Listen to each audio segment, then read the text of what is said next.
Oh, hey, I didn't see you there. Just wrapping up some AC. This is AC part 2. Tell you what I did. In my first video, I showed you how to make a line. So I just finished making the lines. Let's walk through this real quick.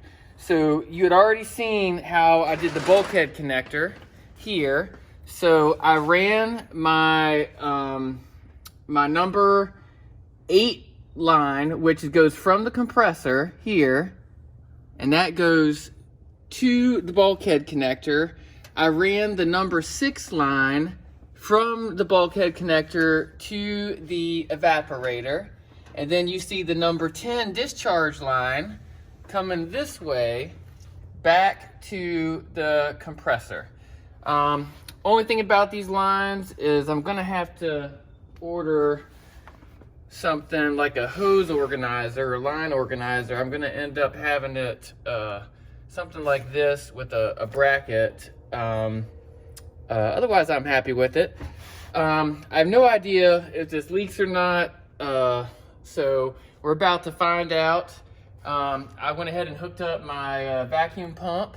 Little tip, guys, when you receive your evaporator, condenser, or your dryer, when you pop the plugs off, you should hear a hiss. There's compressed air in there when they ship them, and when you pop those plugs off, it's got a leak, all right? I learned this the hard way.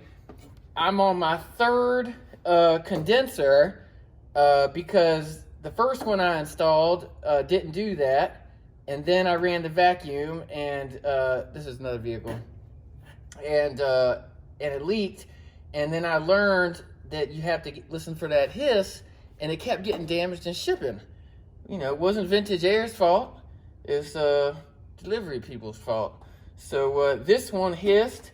Another tip, you do not want your dryer exposed to the atmosphere for a life cycle of more than 30 minutes, okay? So keep the caps on, keep it covered. I probably got 5 minutes of it uncovered until I put it back in a closed system. All right, let's go ahead and run this vacuum pump. Come on over here. Ooh, come on over here, baby. All right. Got your low side, your high side. You want to catch it from this way, honey, so we can see these.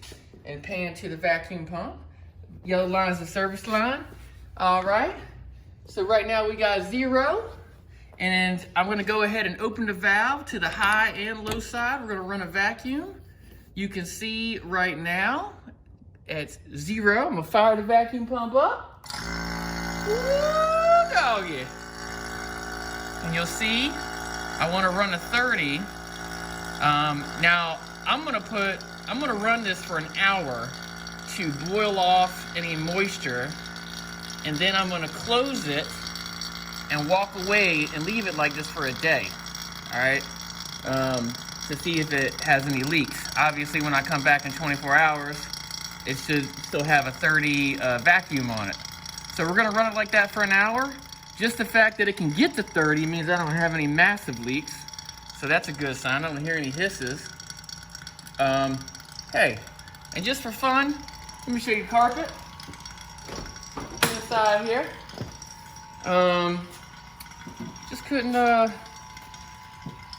told you about the creaks and the crannies. But, yeah, so we about done it here. I just got to run the shifter. And there we are, guys. Once again, thanks for holding my hand through this journey. And stay tuned.